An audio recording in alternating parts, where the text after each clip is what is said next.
El olor penetrante del aceite de trufa blanca saturaba el aire acondicionado de la cocina, mezclándose con la tensión irrespirable que flotaba en el ambiente. Eran las 14:00 horas en la residencia de Las Lomas y el personal del catering se movía como sombras nerviosas alrededor de la isla de granito negro que yo misma diseñé 3 años atrás. Yo, Dolores Campos, la mujer que levantó la mitad de los edificios corporativos de esta ciudad, estaba allí de pie, frotando una mancha invisible en la encimera, vestida con un uniforme de poliéster barato que me picaba en el cuello. Mantenía la cabeza baja y la postura encorvada, perfeccionando mi invisibilidad ante los ojos de quienes me rodeaban. Sin embargo, mi mirada periférica no perdía detalle. Observaba a Isabela, mi nuera, sosteniendo un plato de cerámica importada como si fuera un arma arrojadiza. Su rostro, habitualmente compuesto para las redes sociales, estaba desfigurado por una mueca de desprecio absoluto mientras miraba a mi hijo. El estruendo fue seco y violento, silenciando instantáneamente el murmullo de los cocineros. El plato de risotto no se resbaló de sus manos. Ella lo lanzó con fuerza deliberada contra el suelo. El arroz caliente y pegajoso salpicó violentamente el mármol italiano Carrara, ese mismo por el que pagué $120 el metro cuadrado, tras negociar directamente con la cantera en Toscana. Los camareros se congelaron con las bandejas en el aire, fingiendo no ver la escena para conservar sus empleos. Isabela ni siquiera parpadeó ante el desastre. Señaló el caos humeante con una uña perfectamente manicurada, pintada de un rojo sangre que combinaba con su furia irracional. Mi hijo, Mauricio, se quedó allí parado, temblando ligeramente, con las manos cerradas en puños que su educación le impedía usar. Parecía más pequeño de lo que era, reducido de un arquitecto de 32 años a un niño regañado en su propia casa. La voz de Isabela cortó el silencio como un fragmento de vidrio, cargada de un veneno que no se molestaba en ocultar ante el servicio. «Eres un inútil igual que tu madre», gritó, y la mención de mi nombre hizo que mis músculos se tensaran bajo el delantal. «Mira esta basura. No tiene suficiente trufa. ¿Cómo esperas que le sirva esto a la esposa del gobernador?» Dio un paso agresivo hacia él, invadiendo su espacio vital con una arrogancia que me revolvió el estómago. «Me casé contigo por lástima, Mauricio. Solo por pura lástima. Así que limpia esto antes de que lleguen mis invitados importantes. O ni te molestes en salir de la cocina esta noche». Sus palabras quedaron suspendidas en el aire, tóxicas y pesadas, demoliendo la poca dignidad que le quedaba a mi hijo frente a extraños. Mauricio no contraatacó, tal como yo temía. No defendió a su madre ausente, y mucho menos se defendió a sí mismo ante esa agresión injustificada. Simplemente asintió, tragándose la bilis, y una lágrima solitaria escapó de su ojo antes de que pudiera secarla rápidamente, aterrorizado de que ella la viera y la usara como munición para más burlas. Se agachó lentamente, buscando servilletas para limpiar el arroz que quemaba el suelo. Ver a mi hijo, el hombre por el que sacrifiqué décadas de sueño y salud, arrodillado limpiando los caprichos de una tirana, rompió algo definitivo dentro de mí. Pero no fue una ruptura de desesperación, fue el crujido de una presa que cede. Mi sangre se volvió hielo, mis manos apretaron el mango de la fregona con tanta fuerza que mis nudillos se pusieron blancos. Esto ya no era un matrimonio en crisis, era una situación de rehenes. Isabela giró su atención hacia mí, notando mi inmovilidad. Para ella, yo no era la CEO fundadora de Constructora Campos S.A., ni la propietaria legal de la mansión que ella presumía en Instagram. Yo era simplemente la señora de la agencia, una mujer de 65 años sin nombre y sin valor. «¿Y tú?», espetó chasqueando los dedos peligrosamente cerca de mi cara con un gesto despectivo. «No te quedes ahí, parada como una estatua estúpida. Ayúdalo. Para eso te pago, vieja lenta. Y asegúrate de que el piso brille. Si veo un solo grano de arroz cuando regrese, estás despedida sin paga». Dio media vuelta sobre sus tacones de aguja, haciendo resonar sus pasos con autoridad militar, y salió hacia el salón principal, dejando tras de sí una estela de perfume caro y devastación emocional. Esperé exactamente 5 segundos, contando mentalmente hasta que el sonido de sus pasos se desvaneció por el pasillo.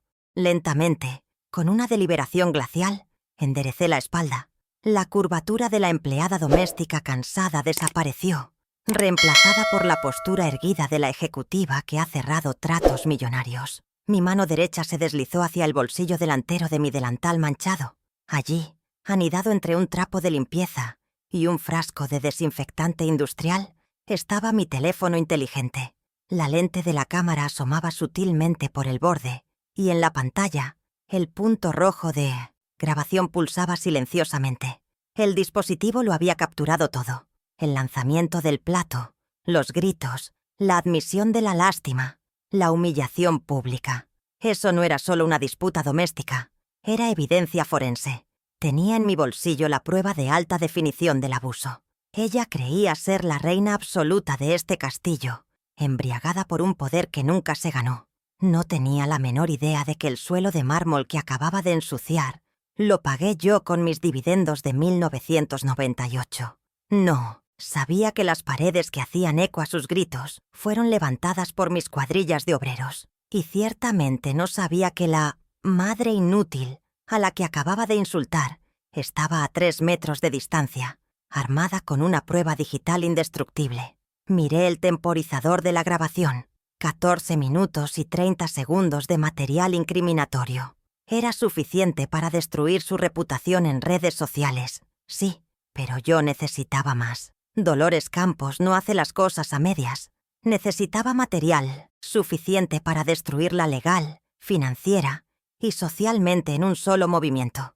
Necesitaba la aniquilación total de su estatus. Podría haber terminado todo allí mismo. Podría haberme quitado el delantal, gritado mi identidad y ordenado a seguridad que la sacaran a la calle. Pero la venganza, al igual que el hormigón armado con el que trabajé toda mi vida, necesita tiempo para fraguar correctamente si quieres que sea inquebrantable. Esta noche era la cena de inauguración, el housewarming. 20 de las personas más influyentes de la ciudad, incluidos los socios de Mauricio, y la alta sociedad que Isabela desesperadamente intentaba impresionar, llegarían en 7 horas. ¿Por qué exponerla solo ante el personal de catering, cuando podía exponerla ante toda la élite social? Miré a Mauricio, que seguía limpiando, y susurré para mis adentros. «Aguanta un poco más, hijo. Mamá ya está aquí, y trae el mazo». «Déjeme hacer eso, señor», dije en voz alta, transformando mi tono habitual en uno rasposo y servicial que no me pertenecía. Mauricio levantó la vista, con los ojos rojos, agradecido pero profundamente triste. «Gracias. Siento que haya tenido que ver eso», susurró él, con la voz quebrada por la vergüenza. Tomé el trapo de su mano, con el corazón doliéndome por no poder abrazarlo todavía, pero mantuve mi disfraz intacto. Comencé a fregar el suelo de mi propia propiedad de $2.5 millones, tratando la mancha de arroz como pronto trataría a Isabela, borrándola de la existencia. Pero antes de desatar la tormenta esta noche, es necesario entender exactamente cuánto costó construir esta vida que ella desprecia. Tienen que ver el cemento y el sudor detrás de los diamantes. Mientras frotaba obsesivamente la mancha de grasa en el mármol, el frío de la piedra bajo mis dedos me transportó de golpe a una realidad muy diferente. Hace exactamente 30 años. No había aire acondicionado ni caterings de lujo en 1994. Solo el sol inclemente de mediodía golpeando mi nuca y el polvo de la obra resecando mi garganta. Acababa de enterrar a mi esposo, quedándome sola con un niño de 2 años, una montaña de deudas bancarias y una pequeña constructora al borde de la quiebra. Recuerdo vividamente el peso aplastante de los sacos de cemento de 50 kilos que tuve que cargar sobre mi propia espalda porque la cuadrilla de albañiles se negó a recibir órdenes de una viuda joven. Mis manos, hoy ocultas bajo guantes de goma amarillos, sangraban entonces por las grietas de la piel reseca, endureciéndose capa tras capa para construir los cimientos de lo que sería mi imperio. Fundar Constructora Campos S.A. no fue un acto de vanidad, sino de pura supervivencia visceral. Trabajaba turnos inhumanos de 16 horas diarias, supervisando vertidos de hormigón a las 3 de la madrugada y negociando con proveedores hostiles a las 7 de la mañana.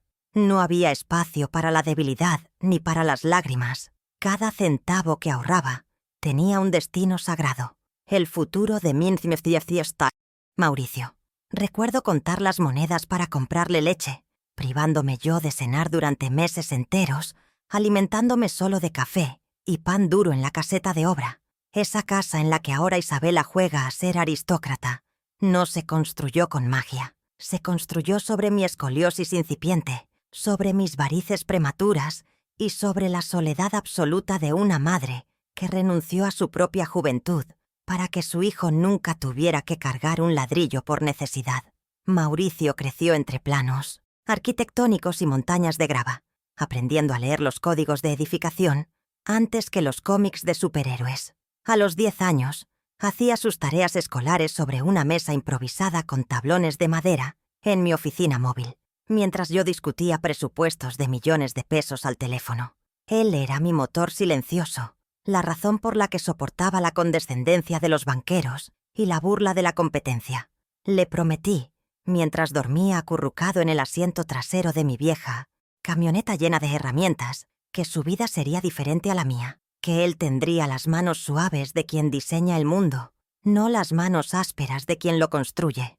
Y cumplí esa promesa con una devoción ciega, sin saber que al darle todo, le estaba quitando la capacidad de detectar a los depredadores que buscan precisamente eso, a alguien que nunca ha tenido que luchar por lo que tiene. La empresa prosperó, transformándose de una operación unipersonal en un gigante regional. Pero mi austeridad personal nunca cambió. Seguí viviendo en mi modesto apartamento de 3 habitaciones, conduciendo el mismo sedán durante una década, acumulando capital obsesivamente para el gran salto de Mauricio. El día que fue aceptado en el prestigioso MBA en Europa, sentí que cada hora de sueño perdida había valido la pena.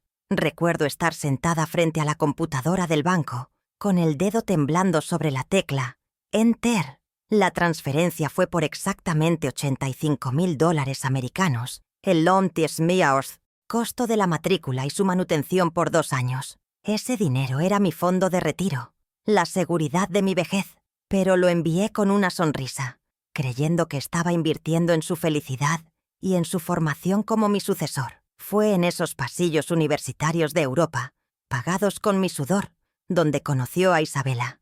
Ella se presentó como una estudiante de arte de familia tradicional, aunque nunca especificó de qué tradición vivían. Las videollamadas con Mauricio cambiaron.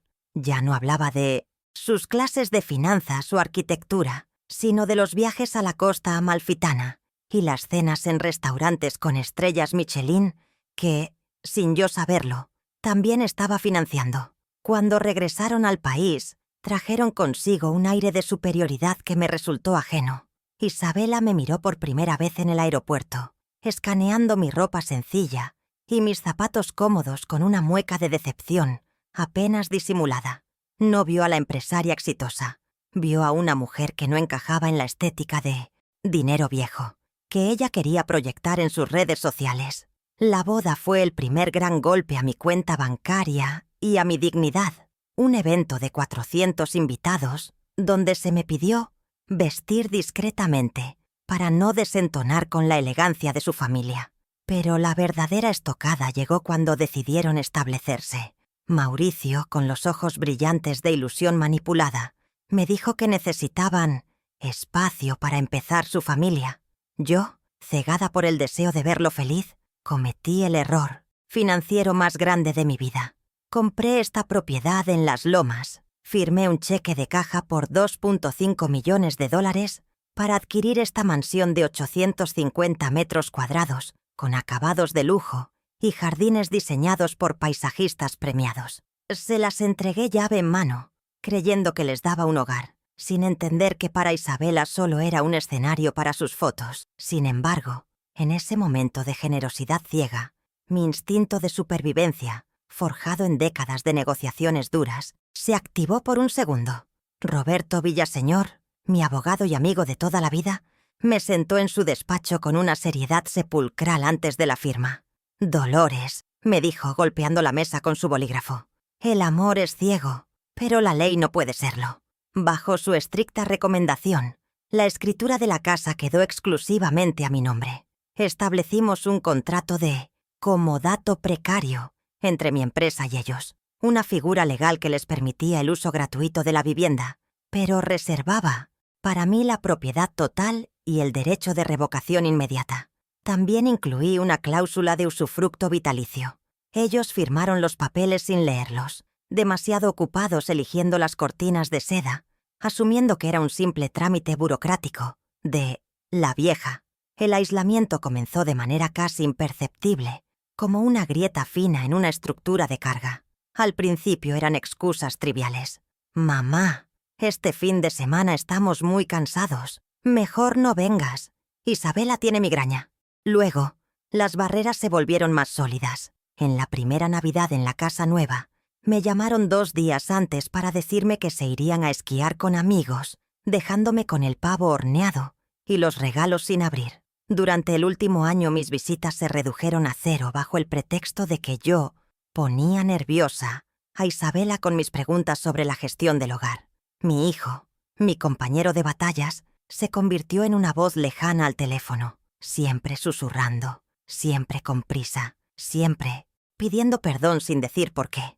Pero el aislamiento emocional vino acompañado de un drenaje financiero que encendió todas mis alarmas hace 2 meses. Como accionista mayoritaria de la constructora, sigo revisando los balances mensuales, una costumbre que nunca abandoné. Empecé a notar cargos inusuales en la tarjeta corporativa que le había confiado a Mauricio para gastos de representación, facturas de suministros de oficina por $15,000 en una tienda que, al investigar, resultó ser una joyería de alta gama, cargos de materiales de construcción que correspondían a boutiques de diseñador en Miami. Al confrontar a Mauricio, él evadió el tema, sudando frío, protegiéndola. Fue entonces cuando supe que no se trataba solo de un mal matrimonio, se trataba de un desfalco sistemático. La gota que colmó el vaso fue la invitación a esta fiesta de inauguración, o mejor dicho, la no invitación. Me enteré del evento por una historia de Instagram de una amiga en común. Isabela estaba organizando la presentación oficial de su casa a la sociedad, y la madre del esposo, la mujer que pagó hasta el último clavo, no estaba en la lista de invitados. Según escuché a través de conocidos, ella decía que yo estaba muy mayor y delicada de salud para asistir a eventos sociales. Me habían borrado del mapa. Me habían declarado obsoleta mientras gastaban mi patrimonio. Esa noche, frente al espejo de mi apartamento vacío, decidí que la Dolores que firmaba cheques había muerto. Era hora de traer de vuelta a la Dolores que cargaba sacos de cemento. El plan nació de la indignación y la estrategia fría. Sabía que la agencia de limpieza que contrataban habitualmente tenía una alta rotación de personal. Fue sencillo contactar a la dueña, una antigua proveedora mía, a quien ayudé en sus inicios, y pedirle un favor muy específico: sustituir a una de sus empleadas por una señora mayor de confianza para el evento. Me disfracé con una peluca canosa mal cortada, dejé mis joyas en la caja, fuerte, y me puse este uniforme sintético que huele a cloro y sumisión. Necesitaba ver con mis propios ojos la dinámica real de esa casa. Necesitaba pruebas que ningún abogado defensor pudiera refutar. Necesitaba saber si mi hijo era cómplice o víctima. Y ahora, de vuelta en esta cocina, con el olor a trufa y la humillación fresca en mi memoria, sé la verdad. La escena del plato roto no fue un accidente, fue una confirmación.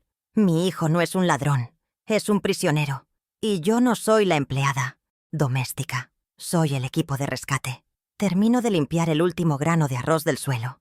Me levanto con dificultad fingida y siento el peso del teléfono en mi bolsillo. Pesa casi tanto como aquellos sacos de cemento de 1994. Pero esta vez, la carga no es para construir un futuro, sino para demoler una mentira. La fase de recolección de pruebas apenas comienza, y tengo toda la tarde para llenar la memoria de este celular con la munición necesaria para el juicio final. Con la grabación de la cocina asegurada en la memoria encriptada de mi teléfono, supe que necesitaba cambiar de ubicación para no levantar sospechas prematuras. El chef principal me ladró una orden para que saliera de su estación, así que tomé una escoba de paja desgastada y me dirigí hacia la terraza trasera, fingiendo sumisión ante el caos culinario. El jardín era una obra maestra de paisajismo por la que pagué una fortuna hace 3 años. Setos de boj perfectamente recortados, orquídeas importadas y una piscina infinita que se fundía con el horizonte de la ciudad. Sin embargo, la belleza del lugar estaba contaminada por la presencia de Isabela, quien se había retirado allí para calmar sus nervios con una copa de chardonnay a las 2 de la tarde, lejos del estrés de los preparativos que ella misma había exigido. Me acerqué con pasos silenciosos, barriendo hojas imaginarias cerca de la pérgola de madera teca, asegurándome de mantener mi figura encorvada y el rostro oculto bajo la sombra de la visera del uniforme. Isabela estaba recostada en una tumbona de diseño italiano, con el teléfono pegado a la oreja y la espalda vuelta hacia la casa, asumiendo con total arrogancia que estaba sola o que el servicio era sordo. Su voz, libre de la fachada dulce que usaba con los vecinos, sonaba estridente y cruel. Deslicé mi mano en el bolsillo del delantal, activando nuevamente la grabadora de voz con un movimiento practicado, y me congelé detrás de una columna de piedra, conteniendo la respiración para captar cada sílaba de su traición. «Te lo digo en serio, Carla. Ya no lo soporto», decía Isabela, agitando su copa con frustración, derramando gotas de vino sobre los cojines de seda. «Es tan patético, siempre mirándome con esa cara de cachorro apaleado. Me da asco tocarlo». Hubo una pausa, probablemente escuchando a su amiga al otro lado de la línea, y luego soltó una carcajada fría que heló mi sangre bajo el sol de la tarde. Lo que dijo a continuación no fue solo un insulto, fue una confesión financiera y legal de alto calibre. Acerqué el teléfono 1 centímetro más, arriesgándome a ser vista, porque necesitaba que el micrófono captara la claridad de su plan maestro. «Escucha bien, el plan no ha cambiado», continuó, bajando el tono a un susurro conspirativo que el viento trajo directamente a mis oídos. «Aguanto al tonto 1 año más. Solo necesito 12 meses para que se cumpla el plazo legal de convivencia efectiva y consolidar mis derechos. Luego le pido el divorcio. Le quito la mitad de la casa alegando compensación económica y me voy contigo a Cancún a abrir ese boutique hotel». Cada palabra era un puñal. La mitad de la casa. Ella realmente creía que la propiedad era un activo conyugal repartible. No tenía idea de que el comodato precario que firmaron no le otorgaba ni un ladrillo de propiedad. Pero la intención de robo estaba ahí, grabada en alta definición. Guardé el teléfono con el pulso acelerado. No por miedo, sino por la adrenalina de la caza. Tenía la confesión de la premeditación del divorcio y el interés económico exclusivo. Me retiré caminando hacia atrás, barriendo mis propias huellas, hasta que estuve segura dentro de la casa. El aire acondicionado del interior golpeó mi piel sudorosa, pero mi mente estaba fría y calculadora. Si ella planeaba saquearnos en 1 año, era seguro que ya había empezado a hacerlo en el presente. Mi siguiente destino no podía ser otro que el lugar del crimen financiero, el despacho de Mauricio, esa habitación que él solía llamar su santuario y que ahora probablemente era el centro de operaciones del desfalco. Subí las escaleras de servicio, evitando el vestíbulo principal donde los floristas estaban instalando arcos de rosas blancas de $5.000. El despacho estaba al final del pasillo del 2º piso. La puerta estaba entreabierta, una señal de la negligencia con la que trataban la seguridad de la información en esta casa. Entré con mi kit de limpieza en mano, cerrando la puerta suavemente tras de mí, con el pestillo.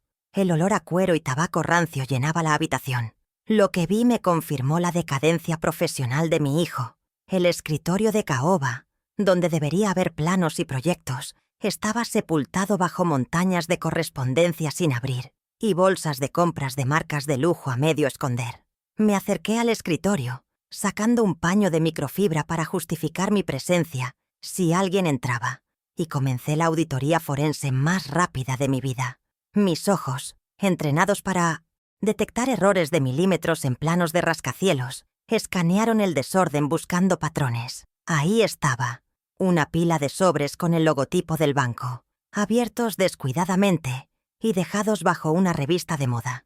Eran los extractos de la tarjeta corporativa Black de la constructora, la que yo autoricé para gastos operativos y de representación. Tomé el primer extracto, fechado el mes pasado, y sentí una punzada en el pecho al ver el saldo total adeudado. Los conceptos de los cargos eran una burla a mi inteligencia y al trabajo de mi hijo. Había múltiples débitos etiquetados manualmente en el sistema de gestión como materiales de construcción, acabados, pero el nombre del comercio en el extracto bancario contaba una historia muy diferente. ¿Desde cuándo Tiffany & Co. Masas vende varillas de acero? Murmuré para mis adentros, fotografiando el renglón que mostraba un cargo de $4.800. Seguí bajando por la lista. Suministros de oficina. Aparecía junto a un cargo de $3.200 en una tienda de bolsos de diseñador en el centro comercial más exclusivo de la ciudad. Isabela no solo gastaba, estaba falsificando la naturaleza contable de los gastos para evadir mis controles trimestrales. En total, sumé rápidamente casi $15.000 en compras personales, disfrazadas de gastos de empresa, solo en los últimos 30 días. Esto no era un simple abuso de confianza, era fraude corporativo y malversación de fondos. Si Mauricio fuera cualquier otro empleado, ya estaría despedido y demandado. Saqué fotos nítidas de cada página, asegurándome de que se vieran claramente los números de cuenta, las fechas y los nombres de los establecimientos. Mi mano no temblaba. Cada foto era un clavo más en el ataúd de su vida de fantasía, pero necesitaba vincular estos gastos directamente a ella para que no pudiera alegar que Mauricio los hizo sin su conocimiento. Mi mirada se desvió hacia la papelera de metal junto al escritorio. Estaba llena a rebosar. Me puse unos guantes de látex que llevaba en el bolsillo y comencé a rebuscar entre los papeles arrugados. Bingo. Encontré los recibos originales de las tiendas, esos que ella probablemente tiró porque abultaban en su cartera. Analicé uno sobre el escritorio. Correspondía al cargo de $3.200. El recibo detallaba la compra de un bolso Clutch edición limitada. Y lo más importante, estaba firmado con una rúbrica ampulosa que conocía bien. Y Ríos. Ahí estaba la conexión irrefutable. El dinero de la empresa, el cargo bancario y la firma de ella en la compra. Fotografié el recibo junto al estado de cuenta, creando una composición de evidencia perfecta. De repente, el pomo de la puerta giró. Mi corazón se detuvo un instante. Me lancé hacia la estantería de libros, comenzando a pasar el plumero frenéticamente sobre una enciclopedia jurídica, dando la espalda a la entrada. «¿Quién está ahí?», preguntó una voz masculina, cansada y temerosa. Era Mauricio.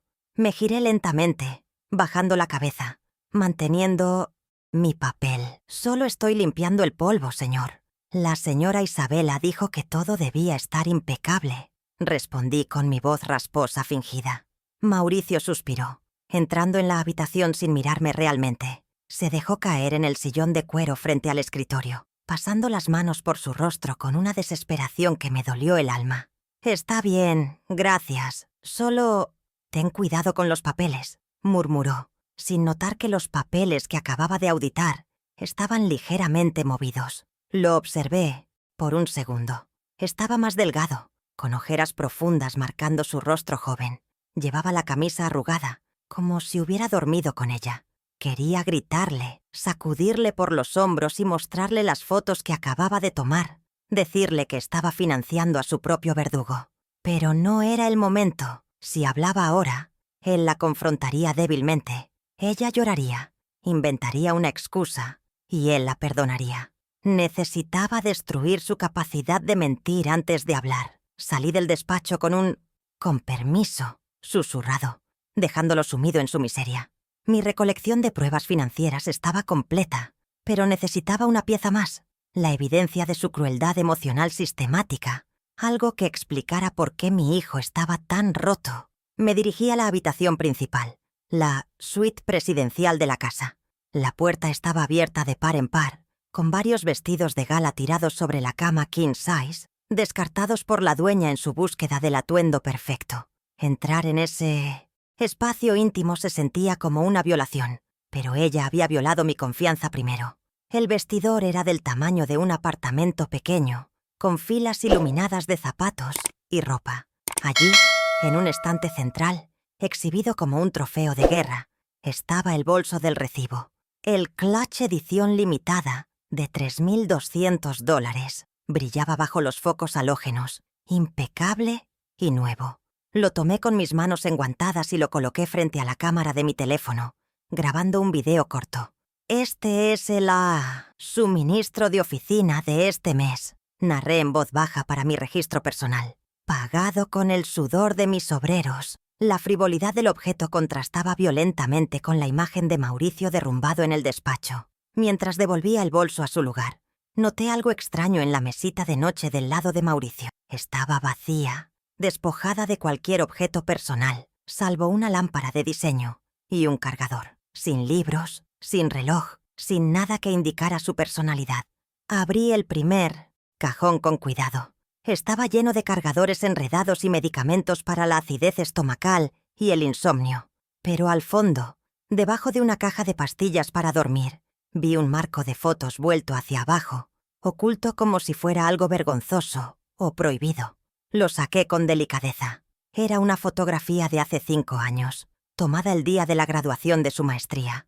Estábamos los dos abrazados, sonriendo, yo con mi traje sastre gris y él con su toga, mirando hacia un futuro brillante. El afuera cristal estaba intacto, pero el hecho de que estuviera boca abajo y escondido en el fondo de un cajón me dijo todo lo que necesitaba saber sobre la dinámica de poder en esta habitación. Isabela no permitía recordatorios de su vida anterior, ni de su madre. Ella estaba reescribiendo la historia de Mauricio, borrándome de ella sistemáticamente. Fotografié el marco dentro del cajón antes de sacarlo, documentando cómo estaba oculto. Luego, tomé una foto de la imagen en sí. Esta prueba no tenía valor monetario. No servirá en un tribunal mercantil, pero era la evidencia del crimen emocional. Era la prueba de que ella estaba intentando extirparme de su vida psicológica. Volví a colocar la foto exactamente como estaba, sintiendo una oleada de ira fría que agudizó mis sentidos. Ya tenía el abuso verbal, la conspiración de divorcio, el fraude financiero y la supresión emocional. Me quedaba un último lugar por verificar antes de retirarme a mi cuartel general, en la habitación de huéspedes. Necesitaba confirmar dónde estaban las copias físicas de los documentos de la casa que ellos tenían. Sabía que yo tenía los originales en mi caja fuerte en casa y una copia certificada en mi bolso de mano escondido. Pero necesitaba ver qué creían tener ellos. Fui a la pequeña caja fuerte del vestidor, que estaba irresponsablemente entreabierta. Otra señal de su arrogancia. ¿Quién robaría en su palacio? Dentro, junto a unos pasaportes, había una carpeta simple. La abrí. Contenía una copia, simple de la escritura, pero alguien había resaltado con marcador amarillo las secciones donde aparecía el nombre de Mauricio como datario, ignorando deliberadamente las cláusulas de propietario y usufructo que llevaban mi nombre. Era la confirmación visual de su autoengaño. Isabela leía solo lo que quería ver. Fotografié las páginas marcadas. Su ignorancia legal sería su perdición esta noche. De repente escuché tacones resonando en el pasillo, acercándose rápido. «¡Mauricio! ¿Dónde está mi collar de zafiros?», gritó Isabela, su voz acercándose peligrosamente a la puerta del vestidor. No tenía salida. Me deslicé rápidamente hacia el interior del armario de ropa de invierno, ocultándome detrás de unos abrigos de piel voluminosos, justo cuando ella entraba como un torbellino en la habitación. «¡Es que eres un inútil! Te dije que lo recogieras de la joyería», gritaba al aire, asumiendo que él podía oírla desde el despacho. La vi a través de una rendija entre los abrigos. Estaba frenética, lanzando cojines al suelo. Se detuvo frente al espejo, se miró y practicó una sonrisa falsa y radiante, transformando su rostro de bruja en el de una anfitriona perfecta en un segundo. Esa capacidad de cambiar de máscara instantáneamente fue la prueba final de su psicopatía social. Esperé, inmóvil como una estatua, a que saliera disparada hacia el baño. En cuanto escuché el agua correr, salí del armario y de la habitación, con el corazón martilleando, pero con el botín digital asegurado. Tenía todo, absolutamente todo. Eran las 16:45. Faltaban 15 minutos para enviar la señal a mi abogado. Me dirigí hacia la cocina de nuevo, pero esta vez no como una empleada sumisa, sino como una espía que acaba de robar los planos de la Estrella de la Muerte. Al pasar por el recibidor, vi mi propio reflejo en un espejo de cuerpo entero. El uniforme de poliéster me quedaba ridículo, el pelo gris falso picaba, y mis zapatos ortopédicos eran horribles. Pero por primera vez en años, me reconocí en los ojos. Eran los ojos de la mujer que levantó edificios de la nada. Toqué el bolsillo donde descansaba el teléfono lleno de evidencias. La fase de descubrimiento había terminado. Ahora comenzaba la fase de ejecución. La cena estaba servida, y el plato principal sería la justicia fría. Me retiré a la seguridad relativa del cuarto de huéspedes, en el ala este de la planta baja. Una habitación que Isabela usaba exclusivamente para almacenar cajas de regalos no deseados y decoraciones de temporadas pasadas.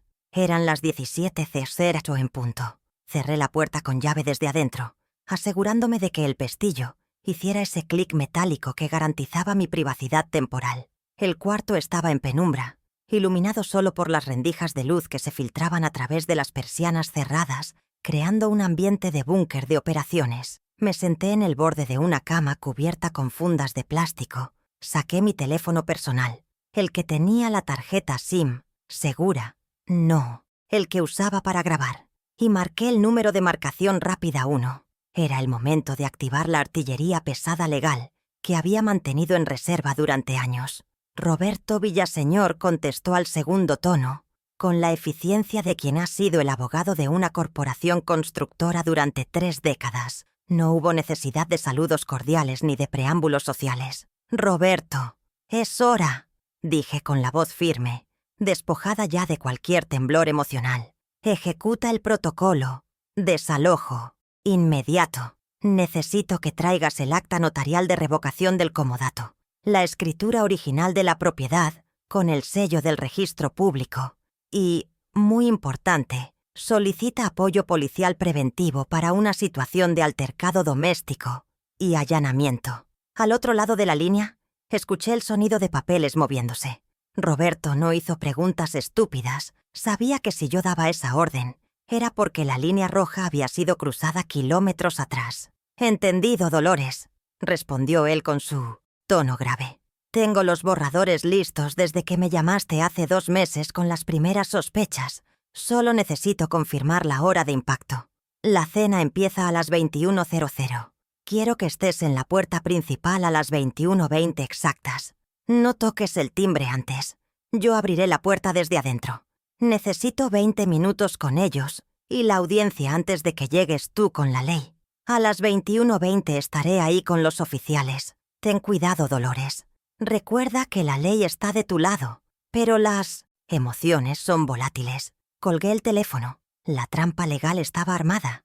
El contrato de comodato precario que firmaron era mi as bajo la manga. Permitía al propietario reclamar el inmueble en cualquier momento, sin necesidad de justificar causa.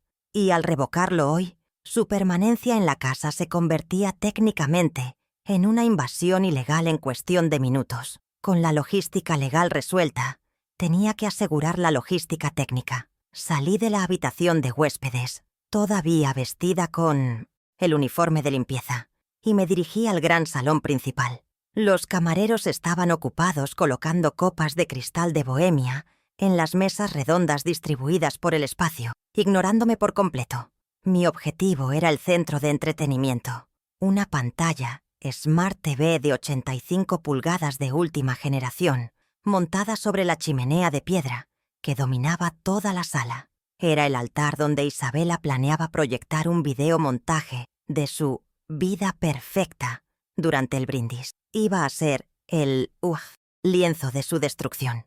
Me acerqué al televisor con un plumero en la mano, fingiendo limpiar el marco negro brillante. Mientras pasaba el trapo, verifiqué discretamente las conexiones traseras. El sistema estaba conectado a la red Wi-Fi. Mansión Campos 5G. Saqué mi teléfono de grabación del delantal y verifiqué mi propia conexión. Estábamos en la misma red.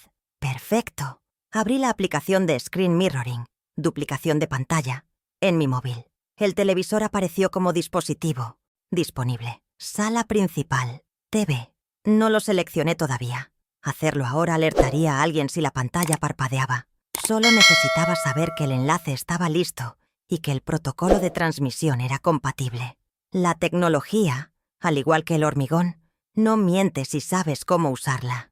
Aproveché que el técnico de sonido contratado estaba distraído ajustando los micrófonos en el jardín para hacer una prueba de campo rápida.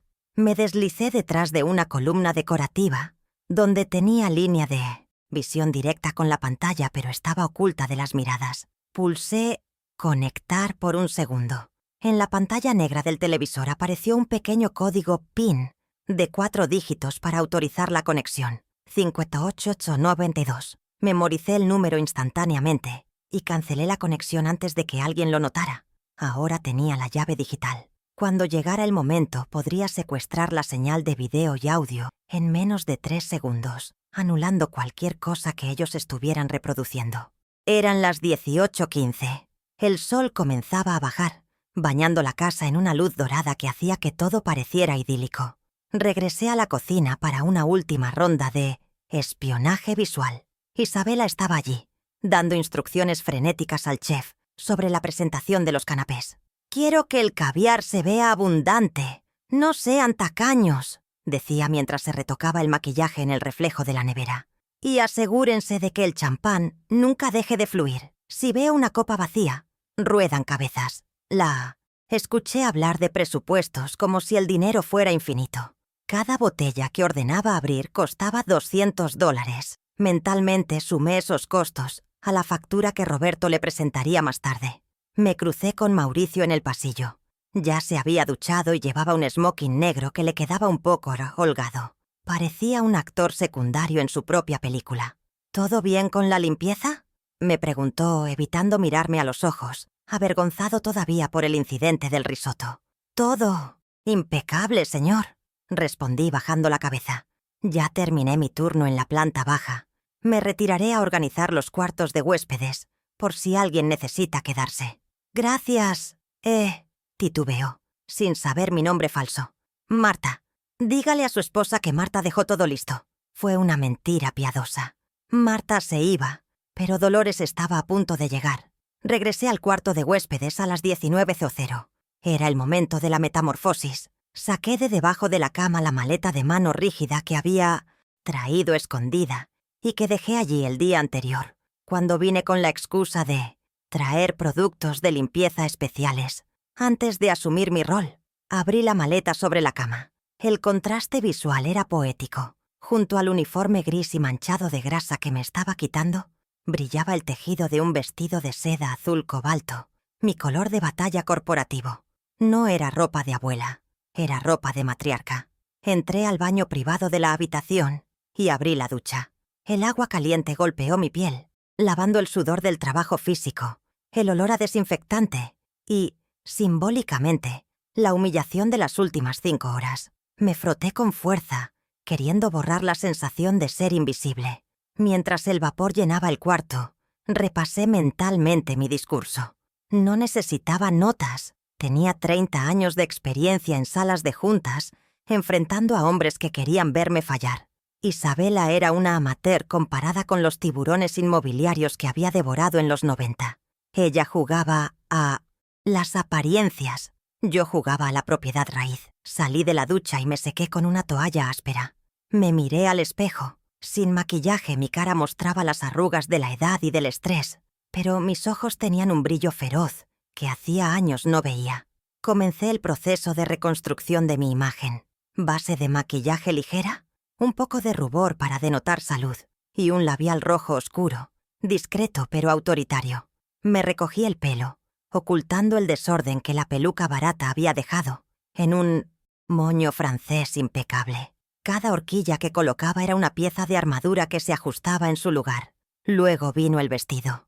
La seda fría se deslizó sobre mi cuerpo, cayendo perfectamente gracias al corte sastre que había encargado a medida. Me puse mis zapatos de tacón sensato pero de cuero italiano genuino, esos que hacen un sonido distintivo y sólido al caminar sobre mármol.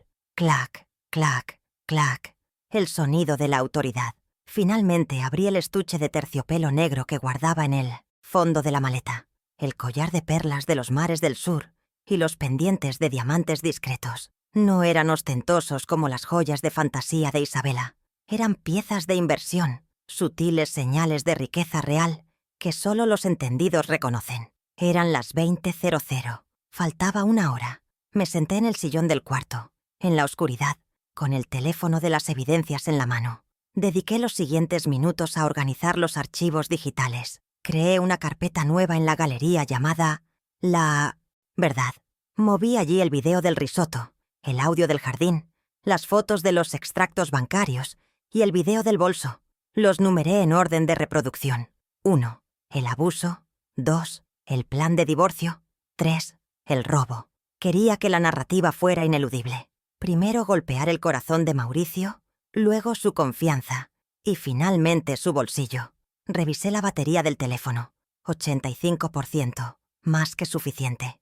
Puse el teléfono en modo no molestar para evitar que una llamada inoportuna interrumpiera la proyección.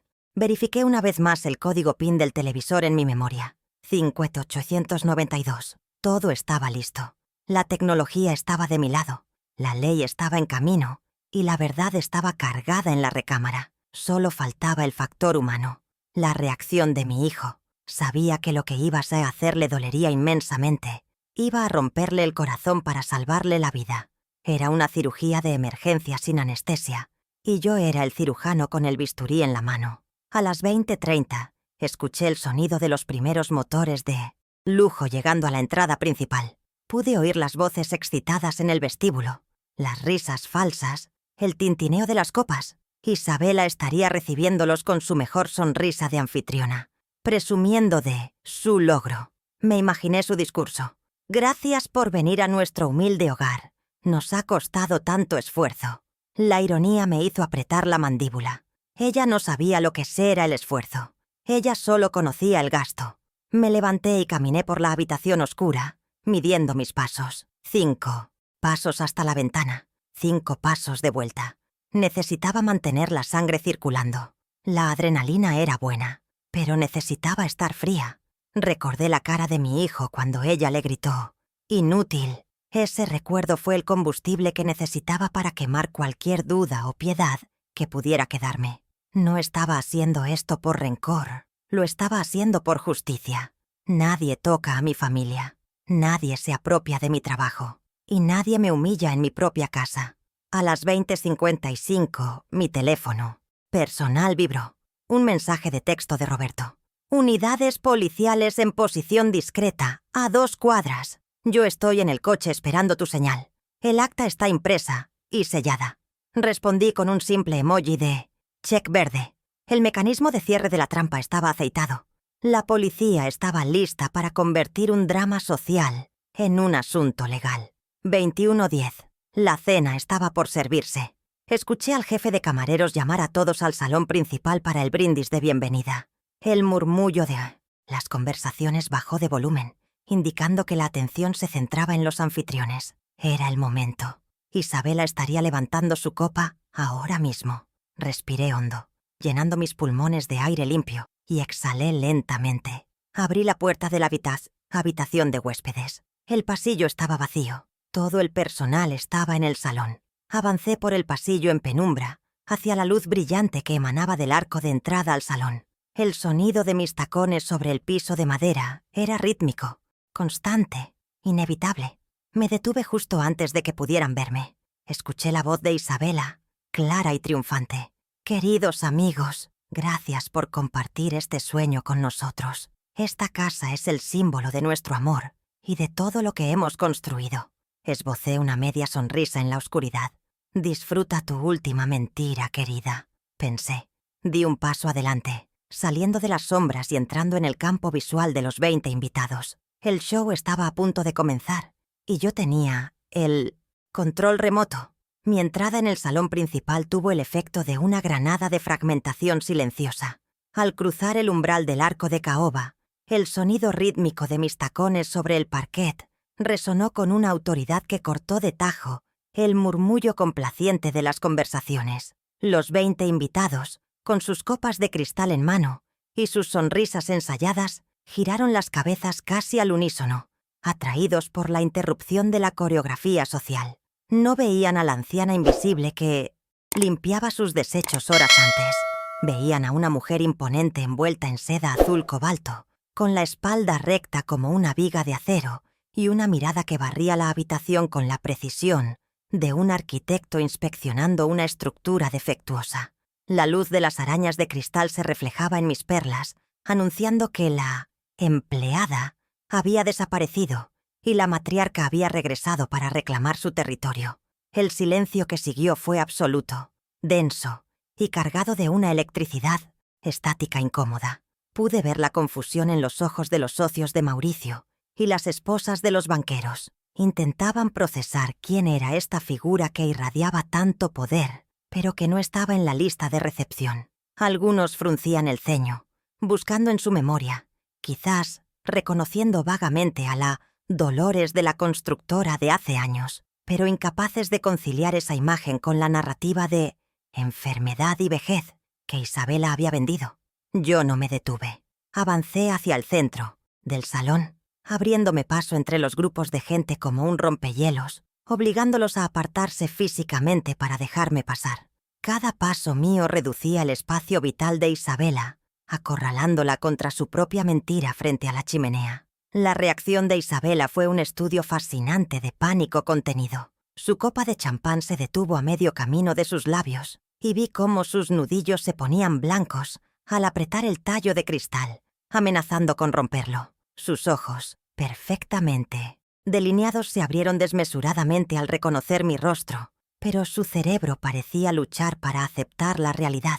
La disonancia cognitiva era brutal. La mujer a la que había humillado en la cocina con un uniforme sucio estaba ahora parada frente a ella, vestida con mejor gusto y joyas más auténticas que las suyas. Su boca se abrió ligeramente, pero ningún sonido salió al principio. Su guión de vida perfecta no tenía líneas preparadas para este giro argumental. El color huyó de su rostro, dejándola pálida bajo las capas de maquillaje bronceador. Mauricio, que estaba a su lado fingiendo felicidad, dejó escapar un sonido ahogado, una mezcla entre un gemido y un suspiro de alivio aterrorizado. «¡Mamá!», susurró, y la palabra flotó en el silencio del salón como una acusación. Se llevó una mano al pecho, visiblemente temblando. En sus ojos vi el miedo instintivo del niño, que sabe que ha roto algo valioso, pero también vi un destello de esperanza. Me miró como si fuera un fantasma que había vuelto para salvarlo o para condenarlo, incapaz de decidir cuál de las dos opciones era más aterradora. Dio un paso vacilante hacia mí, pero la mano de Isabela se disparó como una garra y lo sujetó firmemente por el brazo, clavándole las uñas en la tela del smoking para inmovilizarlo. Isabela recuperó el habla impulsada por su instinto de supervivencia social. Soltó una risa nerviosa, aguda y estridente, que sonó terriblemente falsa en la acústica del salón. «¡Ay, Dios mío!», exclamó dirigiéndose a los invitados con una sonrisa temblorosa que no llegaba a sus ojos. «Disculpen a mi suegra, por favor. La pobre Dolores está un poco confundida últimamente». Se tocó la sien con un gesto teatral, insinuando demencia senil. «No sabíamos que se había escapado de su enfermera para venir aquí vestida así». «¡Qué ocurrencia!», hizo una seña desesperada a uno de los camareros, intentando convertir mi presencia en un incidente médico lamentable para desacreditar cualquier cosa que yo pudiera decir. No le di tiempo al camarero de reaccionar. Mi voz, entrenada para dar órdenes en obras ruidosas, llenó la habitación sin necesidad de gritar, con un tono calmado y devastadoramente lúcido. «No estoy confundida, Isabela, y ciertamente no necesito una enfermera», dije manteniendo el contacto visual directo con ella, desafiándola a sostenerme la mirada. Lo único que se escapó hoy fue la verdad. Mi declaración fue clara y firme. Los invitados, oliendo el drama real bajo la superficie, se quedaron inmóviles. Nadie iba a llamar a seguridad. La curiosidad morbosa de la alta sociedad es más fuerte que su lealtad a una anfitriona advenediza. Había ganado el primer asalto. Tenía la atención total de la sala. Esta fue mi primera victoria táctica, el reverso intermedio que cambió la dinámica de la noche. Hasta ese momento, yo era un objeto pasivo en su narrativa. Ahora era el sujeto activo. Isabela intentó interrumpirme, dando un paso agresivo hacia adelante para invadir mi espacio, usando su altura y sus tacones de plataforma para intimidarme. «Mauricio, saca a tu madre de aquí ahora mismo», siseó entre dientes, bajando la voz para que solo los más cercanos oyeran la amenaza. «Está arruinando mi noche». Pero Mauricio no se movió. Estaba paralizado, mirando alternativamente entre su esposa furiosa y su madre resurgida. Su inacción fue mi señal para golpear verbalmente. «¿Tu noche?», pregunté, elevando el volumen lo suficiente para que el gobernador y su esposa, parados a 3 metros, escucharan cada sílaba. «Curioso que llames tu noche a una celebración en una casa cuya hipoteca nunca has pagado». Solté la frase con una tranquilidad letal. Fue un golpe quirúrgico al mito fundacional de su estatus. Un murmullo colectivo recorrió la sala. Las miradas de los invitados pasaron rápidamente de mí a Isabela, llenas de preguntas y reevaluaciones. La duda había sido sembrada. Ya no era la reina indiscutible de la fiesta. Era una sospechosa en su propio tribunal. Isabela sintió el cambio en la atmósfera. Su fachada de control se agrietó visiblemente. Se acercó tanto a mí que pude oler el alcohol en su aliento mezclado con su perfume caro. «No te atrevas a hacer una escena, vieja estúpida», susurró con una violencia que deformó su rostro, olvidando por un segundo que tenía público. «Te voy a demandar por acoso. Te voy a prohibir ver a tus nietos, si es que alguna vez los tienes. Vete ahora y te dejaré conservar tu miserable pensión». Era una amenaza vacía, nacida de la desesperación, pero confirmó que ella sabía exactamente quién tenía el poder real si la verdad salía a la luz. Le sonreí, una sonrisa fría que no mostraba alegría, sino la satisfacción del cazador que ve a la presa entrar en la trampa. Con un movimiento deliberadamente lento, levanté mi mano y con 2 dedos retiré una pequeña pelusa imaginaria de la solapa de su vestido de diseñador. El gesto fue maternal y condescendiente a la vez. Una demostración física de que no le tenía miedo. «No necesito mi pensión, querida. Tengo la escritura», le respondí en un susurro que solo ella y Mauricio escucharon. Sus ojos se llenaron de terror puro al mencionar el documento legal. Retrocedió un paso, como si la hubiera bofeteado físicamente. El equilibrio de poder había oscilado violentamente a mi favor. Mauricio intentó intervenir, finalmente saliendo de su estupor, con la voz quebrada por la angustia. «Mamá, por favor, hablemos de esto en privado. No aquí, no frente a los socios», suplicó tratando de salvar los restos del naufragio social que se avecinaba. Me miró con ojos de perro apaleado, los mismos ojos que tenía en la cocina, pidiendo clemencia. Me dolió el corazón, pero sabía que la piedad ahora sería fatal para su futuro. La infección tenía que ser expuesta al aire para curarse. «La privacidad es un lujo que perdieron cuando convirtieron mi generosidad en abuso. Hijo», le dije con suavidad pero sin ceder un milímetro. Caminé rodeando a Isabela, dejándola parada y temblando en el centro de la alfombra persa, y me dirigí hacia la chimenea, el punto focal de la habitación. Los invitados se abrieron paso instintivamente, creando un pasillo visual directo hacia el televisor de 85 pulgadas que presidía el salón. Me coloqué frente a la pantalla negra, de espaldas al fuego apagado, asumiendo la posición de quien va a dar un discurso o dictar una sentencia. Desde esta posición elevada, dominaba toda la sala. Tenía la atención, tenía la autoridad moral y, lo más importante, tenía la conexión tecnológica lista.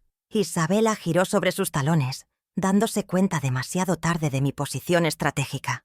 Vio mi mano deslizarse hacia el bolsillo oculto de mi vestido, donde descansaba el teléfono, y entendió la amenaza implícita. No era solo una interrupción verbal, era una presentación. «¡No!», gritó ella, rompiendo el protocolo social por completo, lanzándose hacia adelante. «Apaguen eso, que alguien la saque». Pero era tarde. Saqué el teléfono con calma, desbloqueé la pantalla y miré a la audiencia con serenidad.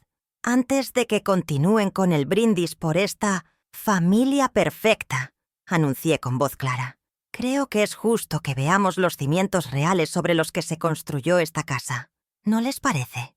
Mi dedo se posó sobre el botón de transmitir. El aire en la habitación se congeló. El espectáculo estaba a punto de empezar. Mi dedo pulsó el icono de transmitir en la pantalla de mi teléfono. Y la respuesta tecnológica fue instantánea y brutal. La imagen estática de un protector de pantalla de paisajes suizos en el televisor de 85 pulgadas parpadeó una vez, se oscureció y fue reemplazada violentamente por una grabación vertical en alta definición. No hubo música de introducción ni transiciones suaves. El sonido de la vajilla rompiéndose contra el suelo de mármol estalló a través de los altavoces envolventes Bose con una claridad ensordecedora, haciendo que 3 invitados derramaran sus bebidas de él. Susto. En la pantalla gigante, la figura de Isabela, magnificada a tamaño real, aparecía con el rostro contorsionado por la ira, señalando el desastre humeante a mis pies. La calidad 4K no perdonaba.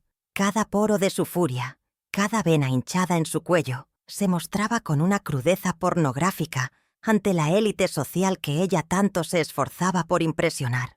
La voz de Isabela en el video llenó la sala, resonando con un eco metálico que helaba la sangre. «Eres un inútil igual que tu madre. Me casé contigo por lástima». La frase quedó suspendida en el aire, repitiéndose en las mentes de los presentes, mientras el video mostraba a Mauricio, su esposo y anfitrión, arrodillado limpiando el risotto como un siervo. En la sala real, el silencio era tan denso que se podía escuchar el zumbido del aire acondicionado. Los socios de Mauricio, hombres de negocios endurecidos, desviaron la mirada hacia el suelo, avergonzados de presenciar la castración pública de su colega. Las esposas de los banqueros se taparon la boca, no por empatía, sino por el shock de ver caer la máscara de la esposa perfecta en tiempo real. Isabela, paralizada frente a la chimenea, miraba su propia imagen monstruosa con la boca abierta, incapaz de procesar que su privacidad tóxica se había vuelto dominio público. «Eso es un montaje», gritó Isabela finalmente, rompiendo el hechizo con un chillido desesperado, agitando las manos hacia la pantalla como si pudiera borrar los píxeles físicamente. «Es inteligencia artificial. Esa vieja loca manipuló el video». Buscó apoyo visual en sus amigos, pero encontró un muro de miradas gélidas y juiciosas. Nadie le creía. La autenticidad de la maldad es difícil de falsificar, y todos en esa sala, en el fondo, habían sospechado que su dulzura era artificial. Me mantuve firme junto al televisor, operando mi teléfono como un control remoto letal. No respondí a sus acusaciones, dejé que la evidencia hablara. Deslicé el dedo hacia la izquierda en mi galería, pasando a la siguiente prueba. El ataque financiero. La pantalla cambió abruptamente. Ya no era un video, sino una serie de fotografías estáticas de alta resolución que se sucedían cada 5 segundos. La primera imagen era una composición partida.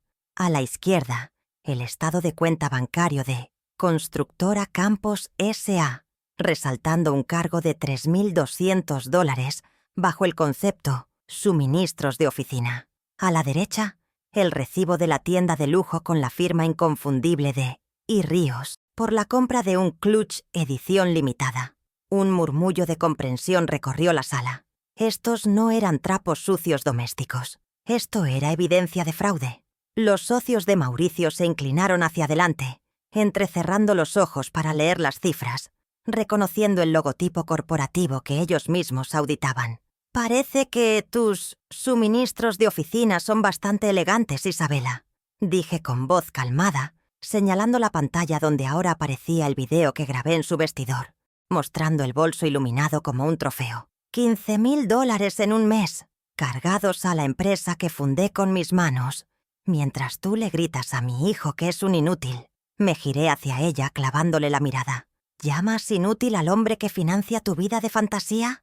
Eso no es solo ingratitud, es malversación de fondos, y tengo los registros de los últimos 2 años listos para una auditoría forense completa, mañana a primera hora. Isabela estaba acorralada. El argumento del montaje se desmoronaba ante los documentos bancarios. Su rostro pasó de la ira al pánico puro. Miró a Mauricio, buscando a su cómplice habitual, su escudo humano. Mauricio, dile algo. Explícales que fue un error, que tú me diste la tarjeta, suplicó, intentando agarrar su brazo nuevamente. Pero esta vez sucedió algo extraordinario. Mauricio, el hombre que había visto llorar en silencio horas antes, dio un paso atrás. Se soltó de su agarre con un movimiento brusco, casi violento. Miraba la pantalla, hipnotizado por la lista de gastos, conectando finalmente los puntos de por qué la empresa siempre estaba corta de efectivo. La venda de amor se había caído, revelando la contabilidad fría de su explotación. «No fue un error», dijo Mauricio, con una voz que al principio tembló pero que ganó fuerza con cada palabra. «Yo te pregunté por esos cargos la semana pasada. Me juraste que eran materiales para la remodelación del baño de invitados. Me mentiste a la cara, Isabela». Su declaración pública fue el segundo clavo en el ataúd de ella, la validación de la víctima. Isabela retrocedió, jadeando, dándose cuenta de que estaba perdiendo su activo más valioso, el control sobre su marido. Pero yo no había terminado. Faltaba el golpe de gracia, la prueba que destruiría cualquier remanente de simpatía que alguien pudiera tener por ella, la premeditación del divorcio. «Ella no solo te roba, hijo, ella te está cronometrando», anuncié suavemente, preparando la última pieza de evidencia digital. Pulsé play en el archivo de audio. La pantalla se quedó en negro, centrando toda la atención en el sonido. A través de los altavoces, la voz de Isabela emergió clara y nítida, sin la distorsión del video, con una intimidad escalofriante. Se escuchó el sonido de líquido vertiéndose en una copa y luego su confesión al teléfono. «Aguanto al tonto un año más. Le quito la mitad de la casa y me voy contigo a Cancún». La frase «mitad de la casa» resonó como una sentencia de muerte social en la habitación, llena de propietarios y abogados. El efecto del audio fue devastador. Fue la confirmación de que su matrimonio no era una unión, sino una estafa a largo plazo con fecha de caducidad. Mauricio se puso pálido como un papel, como si le hubieran drenado toda la sangre del cuerpo. Se tambaleó ligeramente, apoyándose en el respaldo de un sofá de terciopelo. La traición emocional dolía más que el dinero. Saber que su esposa tenía un calendario para abandonarlo y despojarlo lo rompió, pero también lo liberó. Ya no había nada que salvar, nada por lo que luchar. La mujer frente a él era una extraña, una enemiga que dormía en su cama. Isabela intentó hablar, balbucear una excusa incoherente sobre contexto o broma, pero fue interrumpida por el sonido nítido y autoritario del timbre de la puerta principal. Eran las 21:20 en punto. La sincronización era perfecta. «Esa debe ser la realidad tocando a la puerta», dije, guardando mi teléfono en el bolsillo del vestido. Caminé hacia la entrada con paso firme, ignorando las miradas atónitas de los invitados que se apartaban como las aguas del Mar Rojo. Abrí la pesada puerta de roble y allí estaba Roberto Villaseñor, impecable en su traje gris, sosteniendo un maletín de cuero y flanqueado por 2 oficiales de policía uniformados que miraban la escena con seriedad profesional. El sonido de las botas de los policías entrando en el vestíbulo de mármol cambió la atmósfera de drama social a intervención legal en un segundo. Roberto entró sin dudar, caminando directamente hacia mí y entregándome una carpeta azul con sellos oficiales rojos. Los invitados contuvieron la respiración. La presencia policial validaba la gravedad de la situación. Esto ya no era un pleito de suegras, era un asunto de Estado. Isabela, al ver los uniformes, se encogió físicamente, buscando una salida con la mirada, pero las puertas del jardín estaban cerradas. Me coloqué en el centro de la sala, con Roberto a mi derecha como mi escudero legal, y abrí la carpeta. Saqué el documento principal, la escritura pública de propiedad y el acta de revocación de comodato. «Isabela Ríos», pronuncié su nombre completo como si fuera una sentencia judicial. «Hace 3 años te presté esta casa para que construyeras una familia. Hoy, ante testigos y ante la ley, revoco ese préstamo». Levanté el documento para que todos vieran el sello notarial. «Esta propiedad me pertenece al 100%. No hay sociedad conyugal sobre este bien. No hay mitad de la casa para ti. Nunca la hubo». Roberto dio un paso adelante, asumiendo su rol con la frialdad de un verdugo burocrático. Se ajustó las gafas y miró a Isabela. «Señora Ríos, en este momento se le está notificando formalmente la terminación del comodato precario. Jurídicamente, su estatus en este inmueble ha cambiado en el último minuto de residente autorizada a ocupante ilegal. Mi clienta, la propietaria legítima, solicita su desalojo inmediato. Tiene 10 minutos para recoger sus pertenencias personales, esenciales, y abandonar el predio, o los oficiales procederán a removerla por allanamiento de morada». Esta fue la primera consecuencia de la tríada. La pérdida del techo. La casa de $2.5 millones se evaporó de sus manos en una frase. Isabela miró a los policías, esperando que intervinieran a su favor, pero el oficial al mando asintió, confirmando la autoridad del abogado. «Es una orden civil válida, señora.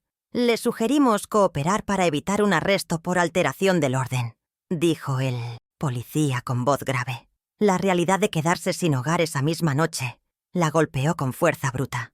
Pero yo aún tenía 2 golpes más preparados para asegurarme de que no pudiera levantarse. «Y con respecto a la financiación de tu estilo de vida», continué, sacando unas tijeras de costura plateadas que tenía preparadas en mi bolso de mano. «Mauricio, dame las tarjetas». Mi hijo, saliendo de su trance, sacó su billetera con manos temblorosas. Extrajo las 2 tarjetas negras American Express y Visa, Infinite suplementarias que llevaban el nombre de Isabela, y me las entregó sin mirarla. El gesto fue simbólico y definitivo. Le estaba cortando el cordón umbilical financiero. Frente a todos, corté los plásticos en 4 pedazos cada uno, dejando caer los fragmentos al suelo, justo al lado de donde antes había estado el risotto derramado. El sonido del plástico cortándose fue seco y final. «Tus cuentas adicionales han sido canceladas hace 10 minutos», informé mirando los pedazos en el suelo. «Y Roberto te entregará mañana la demanda por la deuda de $50.000 acumulada en gastos no autorizados. Tendrás que responder con tus propios bienes, si es que tienes alguno que no haya pagado mi hijo. Segunda consecuencia, ejecutada. Ruina financiera inmediata y deuda legal». Isabela comenzó a hiperventilar, las lágrimas de rímel negro corriendo por sus mejillas, arruinando su maquillaje perfecto. Se giró hacia los invitados, su público, buscando algún aliado, alguien que le ofreciera un ucha, lugar donde quedarse, o una palabra de consuelo. «No pueden hacerme esto. Soy una figura pública. Tengo miles de seguidores», chilló, revelando que su mayor miedo no era perder a su marido, sino perder su estatus. «Tus seguidores no van a pagar tu fianza, querida», le respondí fríamente. Entonces ejecuté la tercera consecuencia, la destrucción reputacional y la expulsión física. Hice una señal a los oficiales. «Oficiales, por favor, escolten a la señorita a la habitación para que recoja sus cosas, solo ropa y artículos de higiene. Nada de joyas, nada de bolsos comprados con mi dinero, nada de electrónica. Supervisen cada objeto». La orden fue humillante. Ser tratada como una delincuente común en su propia fiesta, vigilada para que no robara, era la muerte social definitiva. Los invitados se apartaron aún más, creando un pasillo de la vergüenza hacia la escalera. Isabela intentó mantener un ápice de dignidad, irguiendo la cabeza, pero sus piernas le fallaron. Tropezó con sus propios tacones y tuvo que ser sostenida por uno de los policías para no caer. No hubo elegancia en su salida. Sollozó ruidosamente, gritando insultos incoherentes mientras era arrastrada escaleras arriba. «¡Me las van a pagar! Todos ustedes son unos envidiosos». Sus gritos resonaron por la casa vacía de empatía, rebotando en las paredes que ya no eran suyas. Mauricio se dejó caer en el sofá, cubriéndose la cara con las manos, llorando. Pero esta vez no eran lágrimas de sumisión, eran las lágrimas dolorosas de la liberación, como cuando se acomoda un hueso dislocado. Duele terriblemente, pero es el paso necesario para sanar.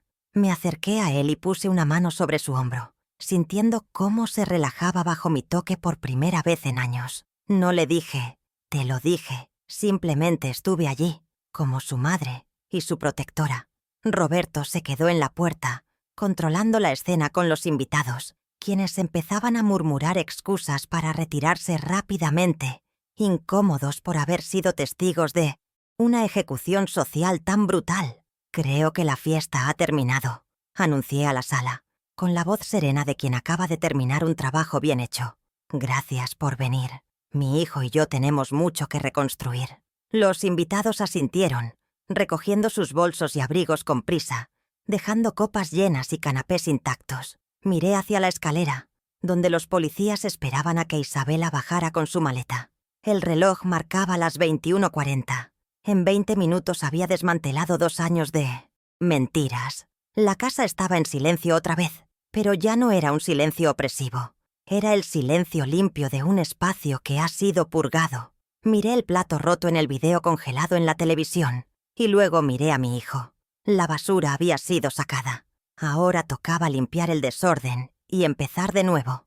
La reina había recuperado el castillo y las llaves volvían a estar en el bolsillo correcto. Han pasado exactamente 90 días desde aquella noche en que la porcelana y las mentiras se rompieron simultáneamente en la sala de estar. Hoy, el sol de la mañana golpea de una manera diferente sobre el cartel de «Se vende» que Roberto clavó en el césped perfectamente cuidado de la mansión de las Lomas. La casa, que alguna vez fue un escenario ruidoso de fiestas vacías y apariencias infladas, ahora descansa en un silencio absoluto y sanador. Ya no hay gritos rebotando en el mármol, ni tacones de aguja marcando el territorio, ni susurros conspirativos en el jardín. Caminé por los pasillos vacíos una última vez esta mañana para supervisar a la mudanza que se llevaba los muebles de diseñador que Isabela eligió. Ver las habitaciones despojadas de esa decoración pretenciosa me confirmó lo que siempre supe. Esa casa nunca fue un hogar. Era simplemente un set de grabación costoso para una película de terror psicológico que, afortunadamente, ha llegado a sus créditos finales. Mauricio ya no vive aquí, por supuesto. Lo instalé temporalmente en uno de los áticos de nuestros propios desarrollos, un espacio de 120 metros cuadrados, funcional, moderno y, sobre todo, libre de fantasmas. Es un reinicio drástico para él, pasar de una mansión de 2,5 millones a un apartamento de soltero. Pero es exactamente la reducción de escala que necesitaba para recuperar la perspectiva. La primera semana fue la más difícil. El síndrome de abstinencia emocional de una relación tóxica es brutal. Lo encontré varias veces mirando el teléfono apagado, esperando una llamada de ella que, gracias a la orden de restricción temporal que Roberto tramitó, nunca llegaría. Pero poco a poco, la niebla se ha ido levantando. Ayer, por primera vez en 2 años, lo vi dormir una siesta en el sofá sin sobresaltarse, sin esa tensión perpetua en la mandíbula que le estaba desgastando los dientes y el alma. La terapia ha sido una condición no negociable para nuestro nuevo pacto familiar. 2 veces por semana, Mauricio se sienta con un especialista para desprogramar la voz de Isabela de su cabeza, esa voz que le repetía que era un inútil y un fracasado.